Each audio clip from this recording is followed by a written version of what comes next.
I'm Allie, and today on Plotopsy, Dissecting Stories, we're diving into the real-life crime inspiration behind The Sleeping Sisters with its author Jennifer Givhan, which just released today. Thank you, Jennifer, for being here today, and let's go ahead and get started. The novel is inspired by the real-life disappearances and murders of Indigenous women in New Mexico. How did you approach honoring that reality while still telling a fictional story? I felt deeply called by my ancestors to write this book and honor the spirits of the girls and women exhumed on the West Mesa beneath the Sleeping Sisters volcanoes beyond my backyard. 15 years ago, on a hike from my home toward the volcano, someone told me of the women and girls buried here. But the callous way they spoke about the deceased gnawed at me. I wasn't upset that the girls and women had performed sex work in life, only that the person had defined them by their work, as if whatever they'd done to survive before their gruesome murders and subsequent burials in a mass unmarked grave in the desert under the watchful eye of the volcanic Sleeping Sisters had encapsulated them. The fellow hiker had called them hookers, and I'd heard daughters. This novel sets out to right that wrong among countless others. I researched and then set that research aside, inhabiting the story within the story, allowing myself to reside in the pain and then excavating the light to illuminate the way out. This story is for marginalized women who are disappeared in the myriad ways society tries to silence us, and we speak out for ourselves and each other anyway, fighting back. I tried to channel that mama es luchadora energy. I think you definitely did honor those women and girls. But why was magical realism the right lens to tell this story through, rather than straightforward horror? The real events that inspired the Sleeping Sisters are truly horrifying. And because it's still an unsolved case, the 11 women and girls and one unborn child exhumed on the West Mesa nearly 20 years ago have still not received justice in this world. Novels are a special place between worlds where magic and miracles are possible, and I strove to create a place to honor the spirits of the victims, becoming a witness to the horror, as well as a living, breathing channel for their stories. This is my Chicana Pan's Labyrinth for the missing and murdered Indigenous and Latina girls and women of Albuquerque, and I hope somehow this can bring light and perhaps even justice in this world. That's a really beautiful idea, and I think you really are bringing light to this subject. Now, how did you approach blending moments so that readers were left wondering if what they were experiencing was supernatural or psychological?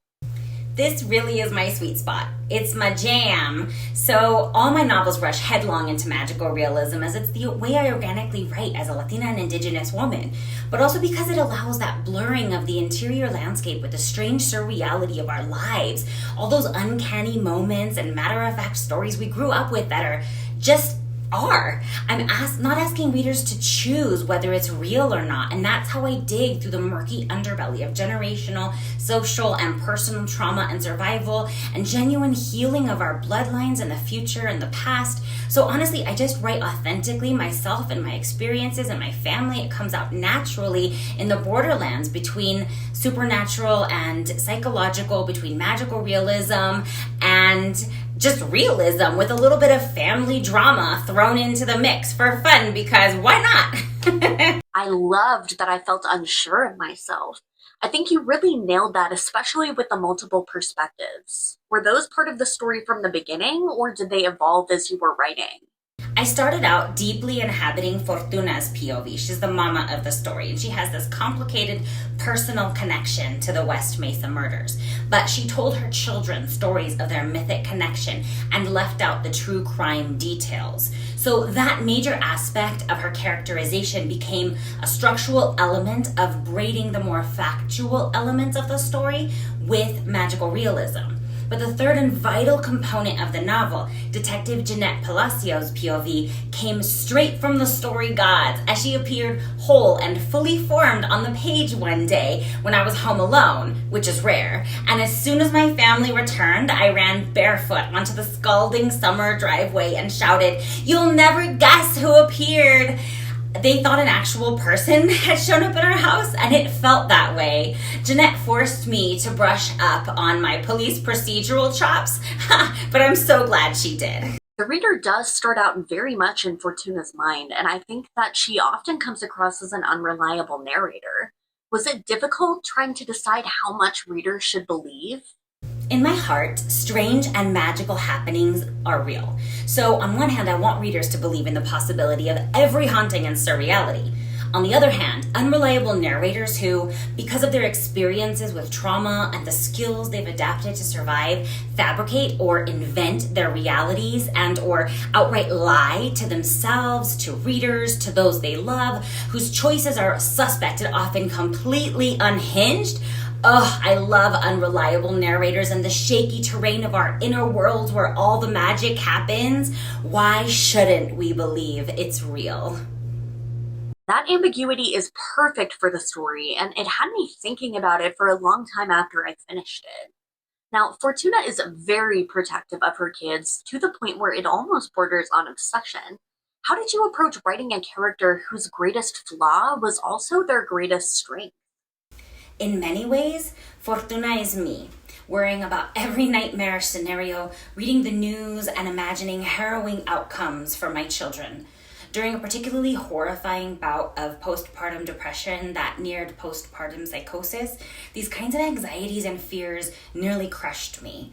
But through my family and writing, my poetry and novels, therapeutic tools, and following my curiosity and sense of wonder and magic as I mothered my children and books, I climbed my way out of that dank and terrifying cave, as Federico Garcia Lorca calls it, battling the duende, when we have to fight death in order to bring back work from that hellscape onto the page.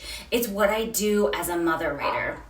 It's how I keep myself sane, but also how I've taught my children via empathy, understanding, listening, critical thinking, and now they're both writers as well. The curse or the blessing continues. That's so awesome, and I'm glad that your kids have found the joy of writing as well. Now, speaking of children, what made you decide to make Poe the emotional anchor of the family despite being just a kid? As you can probably imagine by now, I draw my fictional worlds from my magical real life. The same is true of my children in The Sleeping Sisters. Hawthorne is loosely inspired by the struggles I faced as my teenage son grew into a man, those hard questions I had to grapple with about how to avoid toxic masculinity and raise a kind-hearted man who would respect and care for girls and women. So Poe, that wondrous and wild spirit, is similarly drawn from my daughter. I'm currently reading Stephen King's The Shining with my son. Since I've actually never finished a Stephen King novel before, I started one, but lost my copy of Salem's Lot a few years back and figured maybe it was a sign I should pause. But I loved his memoir. And when my son suggested we read this novel together, I figured it was the perfect time to face my fear. Anyway, I was chatting with my kids about how the 5-year-old character, Danny, seems older and wiser than most 5-year-olds in that vocabulary, but how we can relate since my kids were these little philosophers since they were toddlers. They never cease to blow me away with their uncanny sense, their ability to see beneath society's veneer. I'm always angry at adults in books and movies who don't listen to their children. My kids knew I was listening to them, and I truly think that's made all the difference. Fortuna is still learning to listen to her kids, so perhaps I'm a little guilty of writing adults who infuriate me. But Poe is the heart of the novel, as my kids are the heart of my stories and my home. Another character whose presence is so integral to the story is Detective Jeanette. What interested you in giving her such personal emotional stakes? The story gods had gifted Detective Jeanette's perspective to me, and I was a little panic-stricken that now I had to write a police procedural, weaving a cop's voice through my folk horror and myth-making, but she was truly a wonderful character I loved inhabiting, and so many story paths opened between her and Fortuna once they were both on the page, and she forced me to strengthen my procedural chops. So when Jeanette's cousin showed up, we had a party. They started calling her Jenny, and I knew a special act of magic had taken place. I always longed for meta aspects woven into my book since I love them so much, but never want to get too heavy-handed or didactic. That this all came along organically, and all I had to do was accept. What a gift. Jenny and her primas ended up deeply resonating with my heart, and I cry with joy every time I get to the end of their chapters. That my name is Jenny, and that the girl with the green ribbon is also Jenny. Talk about a meta gift. I'm so glad Jeanette showed up for you because she is part of what makes the story stand out so much. Now, how did the setting of New Mexico shape the novel beyond just serving as its location? As I say in all my novels, specifically River Woman, River Demon, we all know the desert is strange. And here in The Sleeping Sisters, I or Fortuna say strange things happen here. If Netflix had set Stranger Things here in New Mexico where they filmed it, instead of some fictional podunk in the Midwest, the show would have been called It's All Weird, como no? This one's for my New Mexico homegirls, a love song to the girls and women of my hometown of Albuquerque, as we affectionately call ourselves, Porqueñas. Before I started this book, I'd been discussing monsters with my 15-year-old daughter, and our talk about who and what monsters really are versus how people tend to see them and us led me to reconsider an almost 20-year serial killer case here in our city, still unsolved to this day, the West Mesa murders. In some ways, the girls and women were found in my family's backyard. The volcanoes loom over us on the West Mesa, formed by a rare fissure eruption and last active a mere 150,000 years ago. They're not dead, though they are ancient. Cinder cones that blasted across the land my ancestors tread for millennia, where they carved sacred symbols in the pocked black stone. One of my greatest grandmothers bled across this desert where every day daughters disappear, daughters are stolen. Another striking aspect of the novel is that so much of it revolves around memory and perception. Were you interested in observing how trauma can shape the stories we tell ourselves? Oh, absolutely. Thank you for seeing this. As I've mentioned above, a crucial aspect of my writing has been to work through my fear alongside mental health issues and past traumas and griefs, holding space for my own healing, even as I offer the truths I've dug deep into the underbelly to find, shaped as a gift for those who need them.